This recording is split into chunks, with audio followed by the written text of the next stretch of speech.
ci sa programme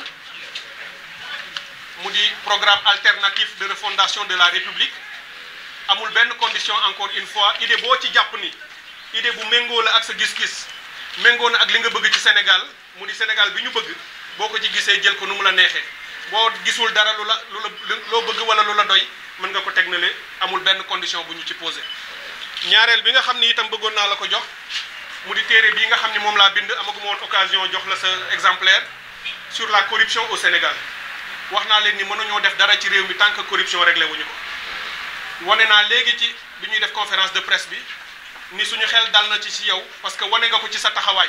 donc moom moo tax ma dédicacé la exemplaire bi gëm ni maa ngi reconnaître sa courage ak sa patriotisme ci combattre corruption et gëm naa ni bu ñu àndee dinañu mën a construire tabax gouvernance boo xam ne bii gouvernance bu vertueuse la ak gouvernance bu transparente donc Ousmane Sonko bu la yàlla dimbalee ba nga gagné jàppal ni guerre xeex ko ak loo ci mën a def xeex ko parce que réew mi du mën a dem fenn tant que ay tuuti nit ñu ngi taxaw ci kaw di jël alalu askan wi lu ñu liggéey ñu jël ko bokk ko séddoo ko ñoom ak seen i njaboot ak seen i ñooñ askan wi di dellu ginnaaw comme ni mu delloo ginnaaw. da ngeen dëggal ni seen dugg ci politique ay valeur ak ay principe moo ko lal du woon benn entrepreneuriat politique comme on le connaît souvent au Sénégal yàgg nañu waxtaan gis ni avenir bi ñu bëgg ak Pastef c'est les deux faces d'une même pièce. On a exactement le même combat, les mêmes cursus, les mêmes profils, le même discours. La seule différence qu'il y avait, moi, nous choisir la voie organisationnelle d'un parti politique. Yen gen choisir de rester dans le sillage d'un mouvement citoyen. Mais sinon, à 100% ou même plus, on a une convergence parfaite. Batax, je n'ai jamais douté que sous des avenir présenté au candidat et que j'ai eu décision de s'abstenir, et ça ne peut pas être le cas parce que Réumi, tol na fo xamné ku sétane rek complice. Nous sommes à un enjeu stratégique 2019. C'est une chance historique et qui ne se représentera pas, à mon avis, de sitôt, de reprendre ce pays-là en main. Qui est développé. Le premier, c'est les valeurs qui sont complètement par terre dans ce pays, à tout point de vue. Les institutions, évidemment, ça, les valeurs.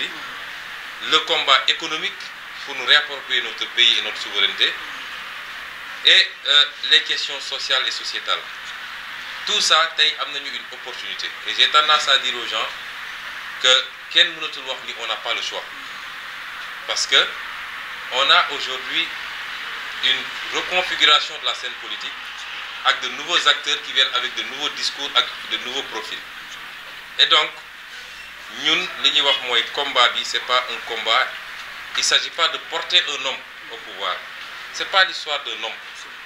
Si les Sénégalais Sénégal, nous sommes dans une dynamique de construire un contre-système à opposer au système actuel.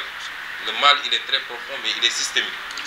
Et qui ligue Bobo, Pastef Mounou Kodef Moumdong, coalition président Sonko, président, ni Mounek Melni, du Moumdong Koydef, Motak Amni Melni Yen, c'est un plus et non négligeable qui l'ignoref. Mais au-delà de vous, je continue à lancer un appel. Parce que ni gum discours bi, ni nga xamné ay patriotes lañ deug deug, ils sont partout.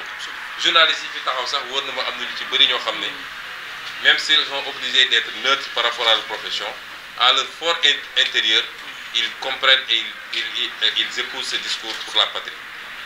Ils sont partout, ils sont même dans les autres formations politiques. Et donc nous profitons de cela pour leur lancer un appel. L'enjeu, ce n'est plus un homme, ce n'est plus un parti politique, c'est le Sénégal. Et tous les Sénégalais doivent se mobiliser, tous les Sénégalais imbus de ces valeurs pour que nous gagnions ce combat-là. Et qu'ensemble, j'insiste sur ça, et qu'ensemble, nous transformions ce pays par rapport à un autre système qu'il faut mettre en place sur le plan économique, sur le plan institutionnel, sur le plan des valeurs. Et je crois que à 100%, tout ce qui est dans votre programme est déjà dans le programme de Sonko 2019, Femme de Tidara.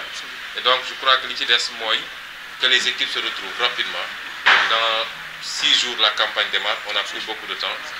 Nous doublons ci liggéey bi et puis gëm ni on a une carte à jouer. Nous nous sommes convaincus que ces élections-là, nous pouvons et nous allons les remporter, Inch'Allah. Nous savons ce que le peuple sénégalais pense de notre action politique. Nous ce n'est pas des milliards qui vont faire la campagne, surtout voler des caisses de l'État, vous m'excuserez des termes. C'est la force de la conviction, le discours, l'engagement sur le terrain qui vont faire la différence et je crois que nous avons les outils et les moyens pour le faire. En tout cas, au nom de toute la coalition, au nom de PASTEF et à mon nom propre, on vous dit bienvenue dans cette coalition. Il n'y a pas de membres de la coalition de première ou dernière heure. Ce qui nous intéresse, c'est la qualité des hommes et des femmes. Et on va tous les responsabiliser tout de suite et maintenant pour qu'ensemble nous travaillions en équipe sans qu'on puisse distinguer qui appartient à telle organisation et atteindre l'objectif qu'on s'est fixé. En tout cas, je vous remercie au nom de son président. Et je vous félicite également pour ce livre. Je crois que c'est l'un des principaux fléaux. Absolument. Et nous sommes dans un pays c'est comme si les gens avaient fini par accepter le phénomène de la corruption.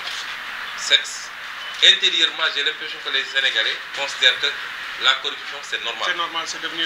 Les gens, ça ne les heurte plus de voir un fonctionnaire milliardaire.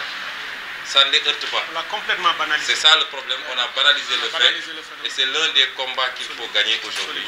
Sinon, on ne fera rien de bon dans ce pays. En tout cas, je te félicite pour ça. Merci. Et j'invite tous les Sénégalais à se l'approprier, à le lire et à en faire un combat pour le changement. Exact. Merci beaucoup. Merci beaucoup.